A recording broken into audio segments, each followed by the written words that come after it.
Assalamualaikum warahmatullahi wabarakatuh.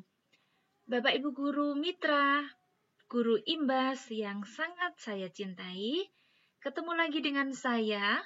Pada kesempatan hari ini, kita akan belajar bersama-sama dalam menyusun instrumen pembelajaran berbasis Higher Order Thinking Skills atau HOTS.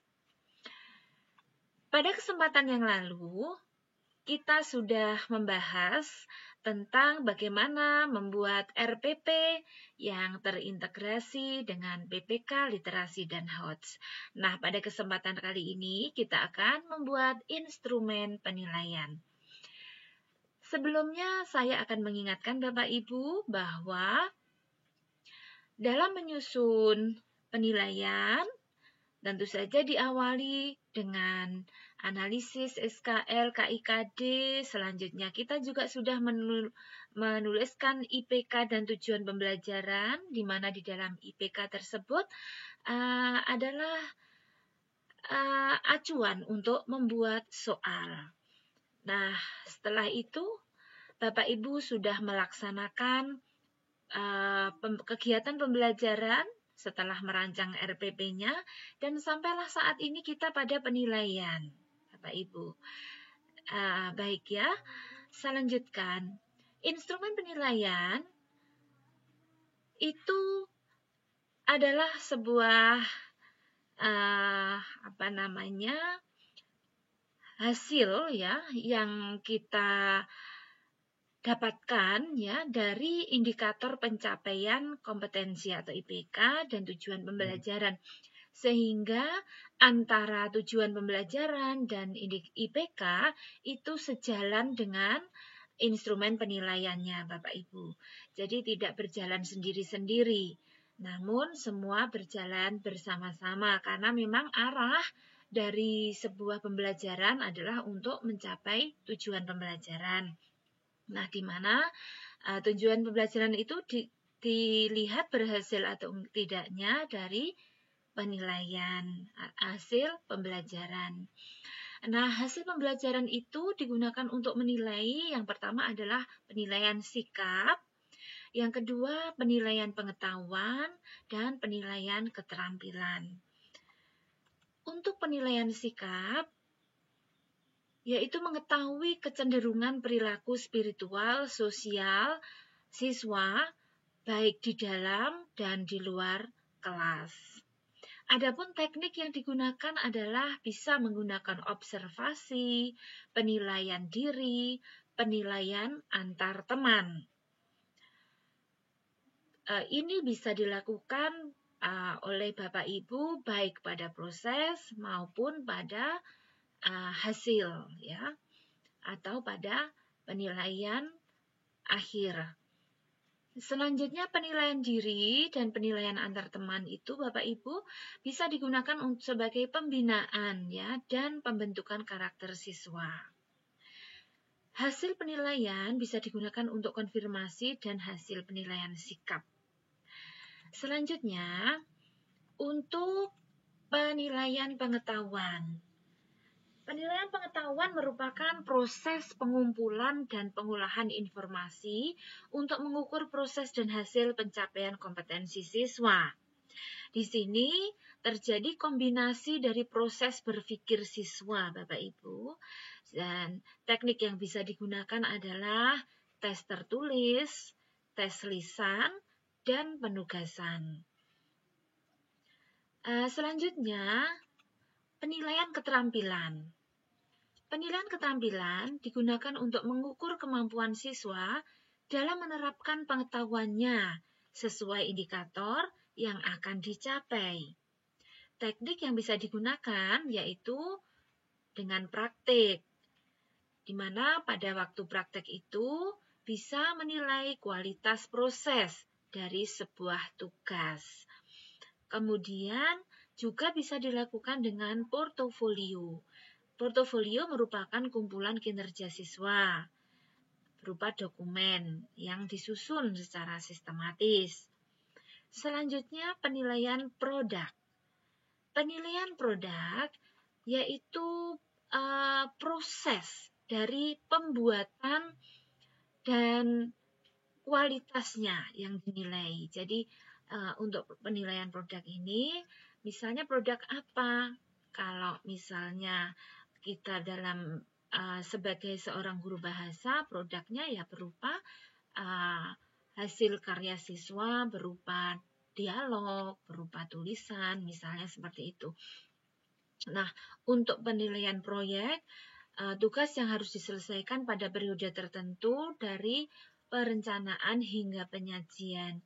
Nah, misalnya adalah ada project based learning gitu ya Bapak Ibu. Jadi di situ ada sebuah proyek di mana ada waktu yang telah ditentukan dari perencanaan hingga penyajian itu ada waktu-waktu yang telah ditentukan. Nah, selanjutnya Bapak Ibu, kenapa ada penilaian? Penilaian ini berfungsi untuk pengumpulan, pengolahan informasi ya, untuk mengetahui pencapaian hasil belajar siswa. Kemudian juga digunakan untuk mengetahui kemampuan siswa dalam belajar dengan berbagai teknik penilaian atau instrumen, sehingga penilaian itu bisa digunakan dengan berbagai macam cara, Bapak Ibu. Kemudian,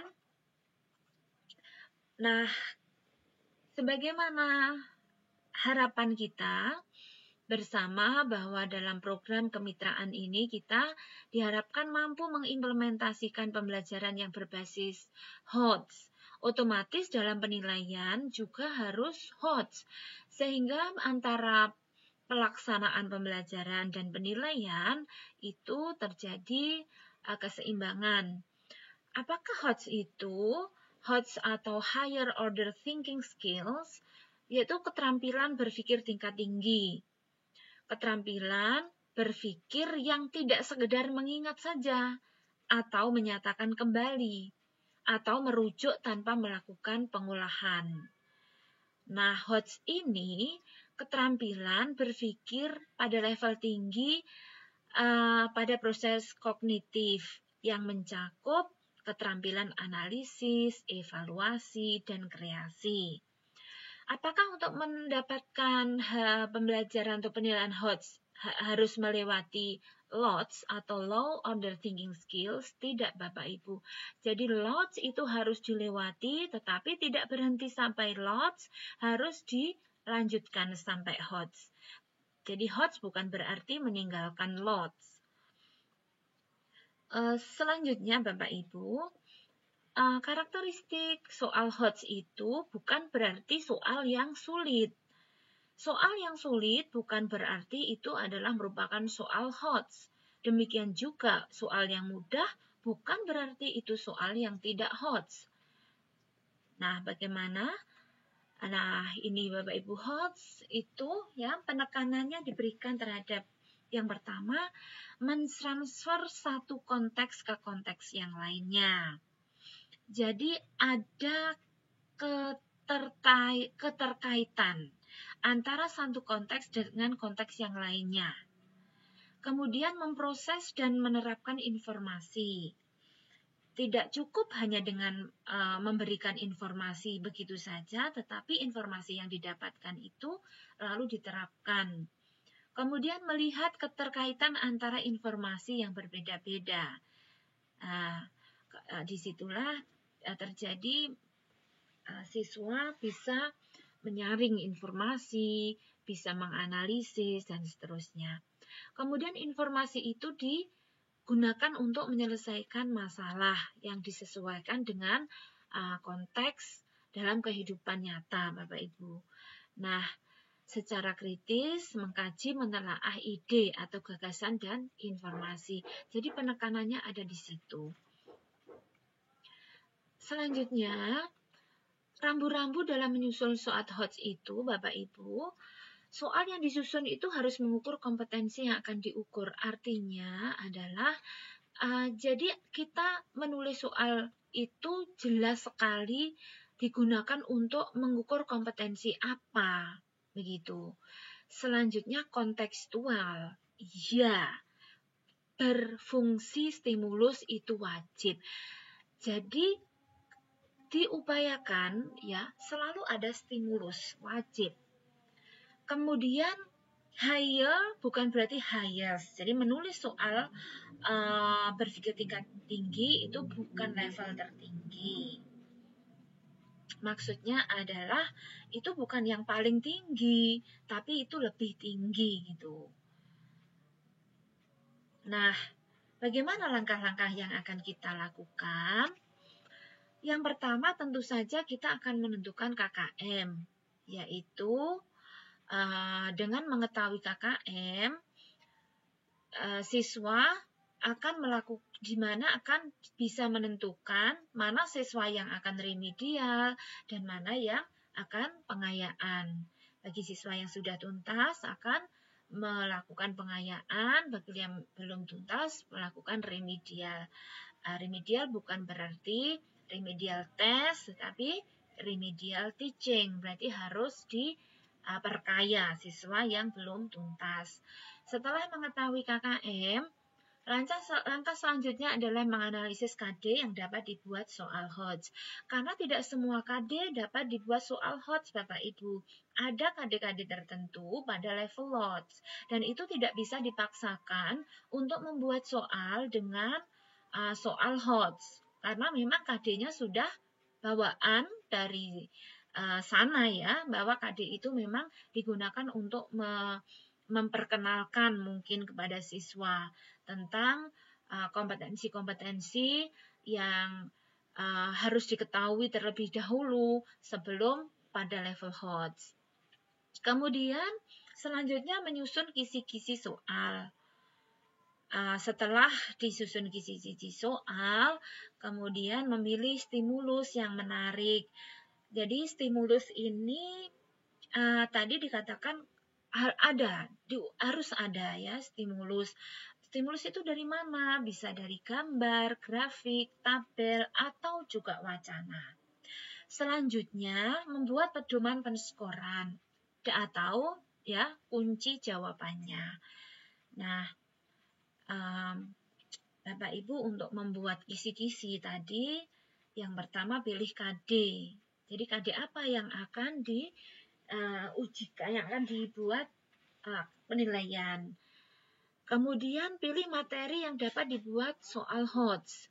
Tentukan stimulus yang membuat informasi untuk menjawab soal.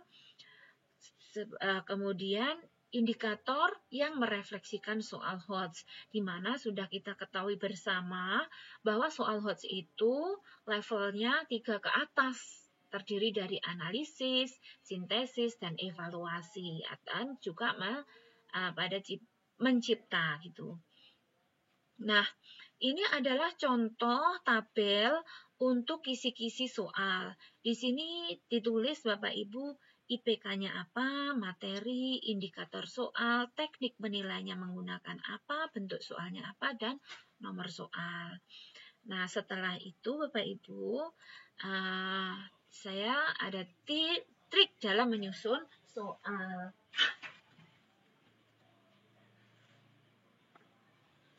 Yang pertama adalah gunakan konteks dunia nyata.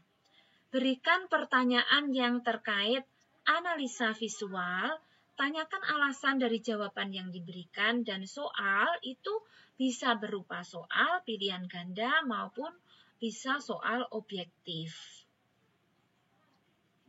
Bapak Ibu, sekarang saya akan memberikan contoh tujuan pembelajaran yang sudah saya rumuskan, di mana saya merumuskan sebuah tujuan pembelajaran di awal ketika saya menyusun RPP, di mana tujuannya adalah sebagai berikut. Melalui metode inquiry learning, peserta didik dapat yang pertama memahami fungsi sosial, struktur teks, dan unsur kebahasaan teks eksposisi analitis, analytical exposition. Selanjutnya menganalisis fungsi sosial, struktur, dan ciri kebahasaan serta makna isi, tersurat, tersirat, dan terperinci teks eksposisi analitis. Selanjutnya menyusun teks analytical exposition dengan memperhatikan struktur, fungsi sosial, dan ciri kebahasaan. Lalu menyajikan hasil tulisan teks analytical exposition secara lisan, secara jujur, santun, dan mandiri. Nah, inilah tujuan pembelajaran yang sudah saya kemukakan dari awal saya menyusun RPP. Selanjutnya, untuk melakukan penilaian, saya akan memperhatikan dari dimensi pengetahuan dan juga dimensi proses kognitif. Karena saya ingin melakukan penilaian HOTS, maka dipastikan saya pada level menganalisis, mengevaluasi, dan mencipta. Nah, saya akan membuat contoh penilaian. Yang pertama adalah dengan penilaian pengetahuan, Bapak Ibu.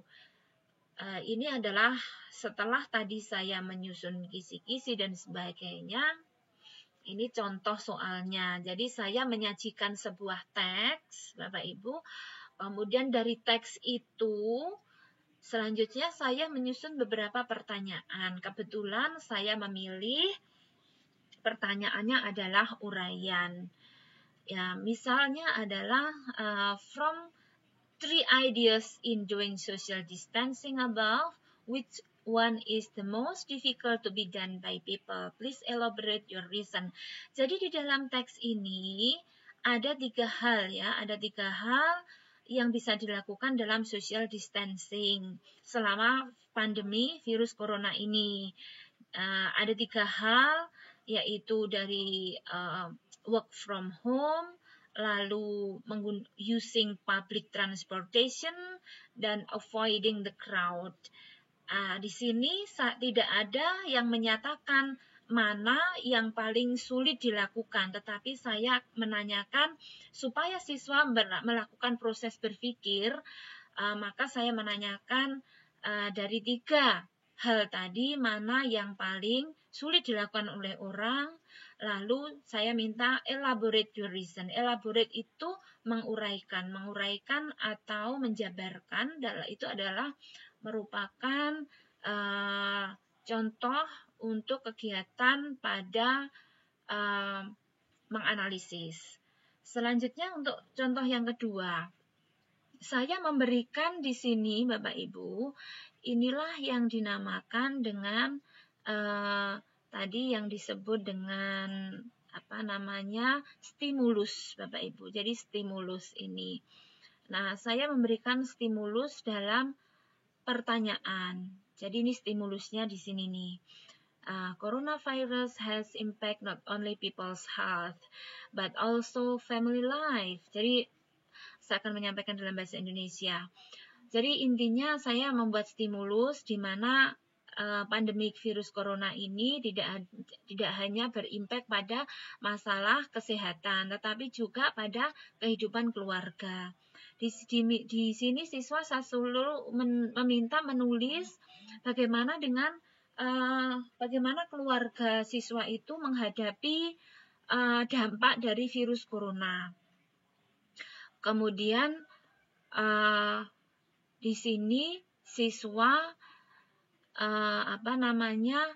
menuliskan ya. Jadi dia akan menuliskan dampak dari di keluarganya menghadapi dampak corona itu. Artinya siswa mengaitkan teks tadi dalam kehidupan nyata. Nah, ini namanya kontekstual.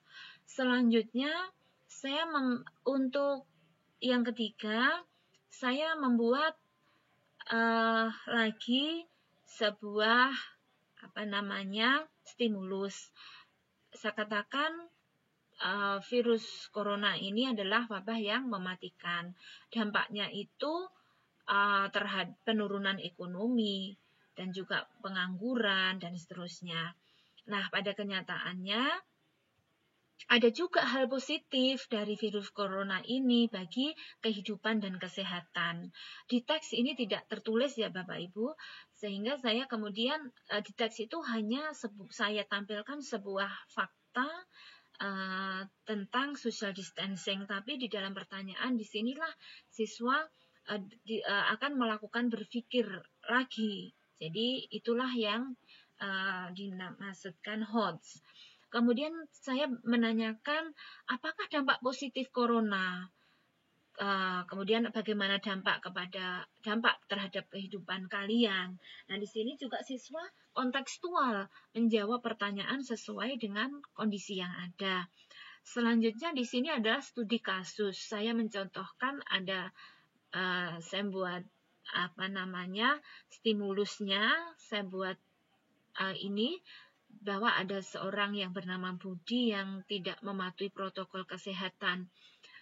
Mungkin ini bisa diterjemahkan apabila seorang siswa menemukan orang atau teman seperti itu, apa yang akan dia lakukan, begitu.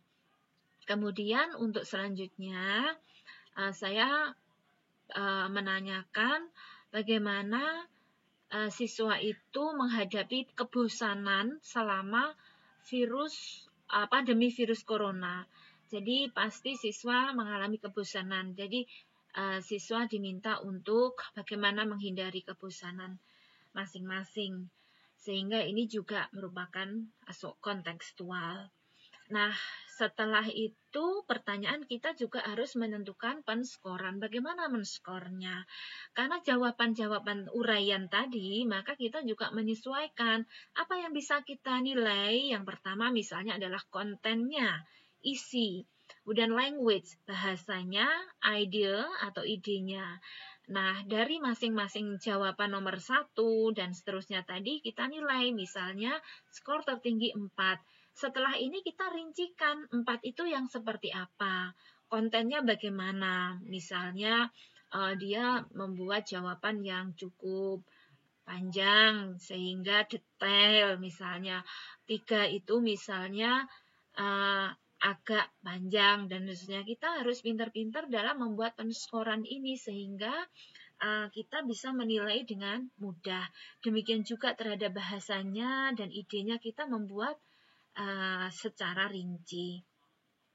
Selanjutnya Bapak Ibu, untuk mengukur tujuan yang ingin saya capai selanjutnya, di mana dalam tujuan tadi kan saya menyajikan hasil tulisan text analytical exposition secara lisan. Maka saya selanjutnya itu membuat sebuah instruksi atau membuat penilaian dengan present a monologue about the following topics. Jadi siswa dimintakan untuk mempresentasikan dengan topik-topik berikut ini. Tapi sebelumnya ada yang terlewat, sebenarnya tidak saya tulis itu, siswa sudah membuat teks sebelumnya. Nah, ini adalah contohnya Bapak Ibu hasil karya siswa saya. Bisa kita lihat di alamat ini ya. Kemudian setelah siswa itu membuat presentasi, maka kita juga harus menentukan penilaiannya seperti apa. Nah, produk tulisan hasil karya siswa tadi berupa video ya yang diupload di Instagram atau YouTube. Menilainya dengan cara seperti ini. Unsur yang dinilai adalah kontennya, misalnya 4, kalau paling banyak fluency atau kelancaran, idea, pronunciation, dan seterusnya. Oh iya, satu hal Bapak Ibu yang tadi belum saya sebutkan, bagaimana untuk menilai ini selanjutnya? Skor maksimal. Jadi perolehan nilai itu kuncinya adalah skor yang diperoleh dibagi skor maksimal kali 100. Maka itulah nilainya. Tidak melihat berapa jumlah soalnya pun, asalkan ada jumlah perolehan dibagi dengan jumlah maksimal, maka itu kali 100, maka itulah skor yang diperoleh siswa. Ini dia Bapak Ibu yang sebelumnya. Jadi create an analytical exposition by choosing one of the following topic. Jadi ini menciptakan analytical exposition sesuai dengan tujuan saya Bapak Ibu menyusun text analytical exposition ini, sehingga di awal sudah ditentukan dan di proses itu siswa sudah mendapatkan berbagai macam pengetahuan prosedural, struktural. Maka sekarang ini siswa waktunya untuk meng-create ya. Jadi create adalah HOTS juga karena ini pada level tertinggi dengan membuat teks dan memilih topik-topik yang ada di bawah ini, Bapak Ibu. Nah, selanjutnya setelah jadi tulisan, karena pada waktu pandemi ini Bapak Ibu bisa menggunakan Google Form atau bisa luring dan sebagainya. Setelah tulisan itu terkumpul, maka guru melakukan penilaian. Untuk penilaian create dalam menulis bisa digunakan misalnya konten, isinya, language, bahasa, idea, dan generic structure. Jadi guru bisa menilai gimana susunan kalimat atau susunan teksnya, apakah sudah memenuhi dari segi generic structure. Demikian Bapak Ibu contoh sederhana dalam melaksanakan dalam menyusun dan merencanakan instrumen penilaian. Untuk selanjutnya kita akan membahas pasca penilaian Bapak Ibu dengan melakukan berbagai macam kegiatan pasca penilaian. Nah, cukup sekian pertemuan kita pada hari ini tentang bagaimana membuat instrumen penilaian. Saya Rusdiani Widiasih mengucapkan terima kasih, salam kemitraan, dan wassalamualaikum warahmatullahi wabarakatuh.